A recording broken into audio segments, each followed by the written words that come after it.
Knock, knock. I am entering your home or your car or wherever you are listening to this very first podcast episode, Bible in Money, God's Blueprint for Wealth. My name is Marie Miens and I am your host. Today we are diving into one of the most misunderstood topics in Christianity, which is money. Not greed, not poverty, not prosperity hype, but God's actual design for how money should work in your life. Why God talks so much about money? What are the 4 pillars of biblical finance? The dangers, what the Bible warns about money, how we can apply the principle of the Bible into modern finance, and finally, the ultimate goal, which is financial freedom with purpose. Those segments will be discussed. We will dive into them and see what exactly the Bible teaches us, how the Bible will help us to handle money.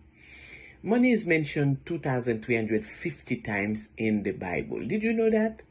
Jesus taught more about money than heaven or hell. Why? Because money reveals who you are. Money reveals your heart. Matthew 6 verse 21 says, "Where your treasure is, there your heart will be also." God isn't after your wallet. He is after your priorities, your character, and your trust. Money is spiritual before it's financial. It is spiritual before it's financial. Yet we are praying for money. We are praying to get a lot of it. We are praying so we can be financially free, financially independent. But do you know when God asked King Solomon what does he want, he can give him anything that he wants.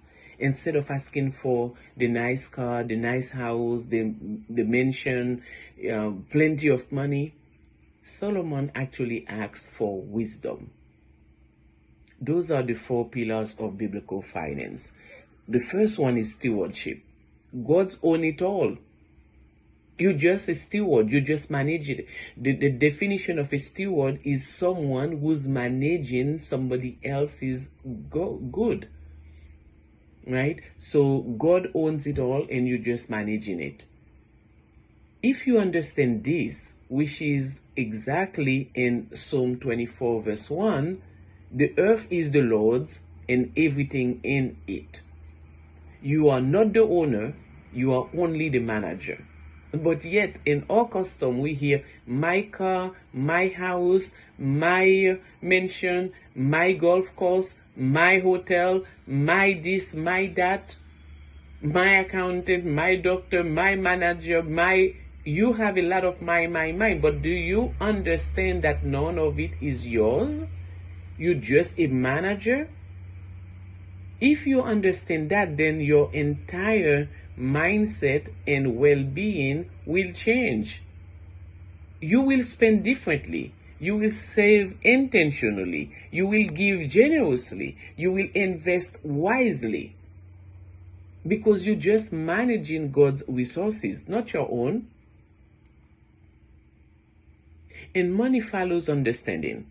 Proverb is a financial textbook. As a matter of fact, you can read Proverb 1, all 31 chapters. All 31 chapters give you instruction on how to manage your life, how to manage your finance, and how to have a better understanding of your role as a steward. Avoid debt traps. Seek counsel. Save steadily. Work diligently. Plan ahead. All of those are, guess what, principle of finance. If you apply them correctly, you will have a different financial result. Wisdom is the foundation of wealth, not luck, not hustle, not hype. And wealth requires self-control.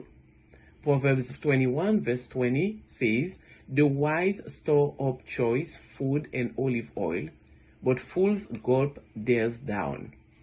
Translation, the wise save, the foolish consume everything. We are living in a world of consummation.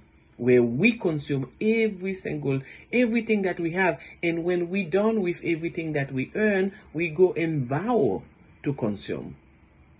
Biblical wealth is built through consistent discipline, not sudden miracles, which is the constant saving, the constant investing of at least 10% of everything that you earn. We teach the principle of 10%, 3 rules, 3 goals, where you save, you put to the side at least 10% of everything, every single dollar that you earn. If you start doing that today, put away at least 10% of every single dollar that you earn. Now we will teach you also about where to put it, how to protect it, how to multiply it, how not to take, uncalculated risk with it. And you will see that you can achieve financial freedom. Giving unlike blessing. You have to give generously. God's financial system is upside down when you come to compare to what the world is telling you to do. The world is saying hold tightly. God says give freely. Proverbs 11 verse 24. One person gives freely, yet gains even more. Generosity is not loss. It is kingdom multiplication. When you give, you receive multifold. What are the dangers? What are the dangers that the Bible are warning us about? Greed destroys family. Debt enslaves you. You become a slave when you are in debt. Dishonesty wounds your reputation. Laziness leads to poverty. It's a danger. We are actually facing a new trend in our society where everybody wants to not be working, but still we want to make a lot of money while we're not working. Laziness leads to poverty. Pride leads to downfall. 1 Timothy 6 verse 10 doesn't say money is evil. It says the love of money is. Money is a tool. It is a test. It is a testimony, but never a God. So you don't worship money, right? So what is the modern application of all of that? Here's how biblical principle translate into today's financial world. Budgeting. Sit down and to do your budget. Stewardship. It is not yours. It is somebody else's property that you are managing. Whose property? God's property. Saving and investing. That's called wisdom. You don't consume every single penny that you earn. You put to the side for emergency, for debt, to pay your debt because you don't want to be enslaved. To multiply, so tomorrow you can earn more, you can have more. In case of sickness, in case you're no longer there, there is one destination for all of us. We will be gone one day, and we will not take with us everything that we earn, everything that we have, everything that we work so hard to build. It's not going to go with us. Debt management, discipline, giving, generosity.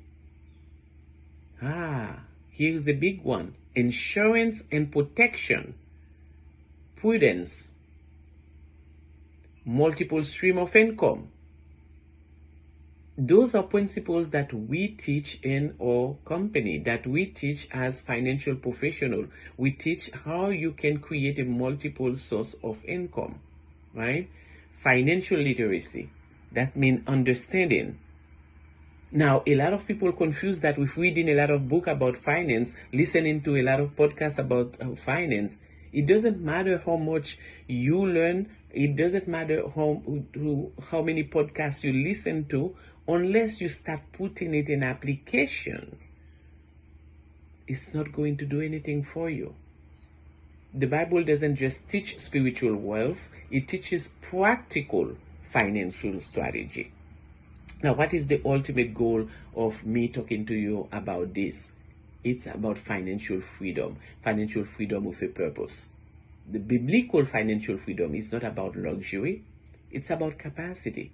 It's about the capacity to give It's about the capacity to serve. It's about the capacity to build, capacity to bless.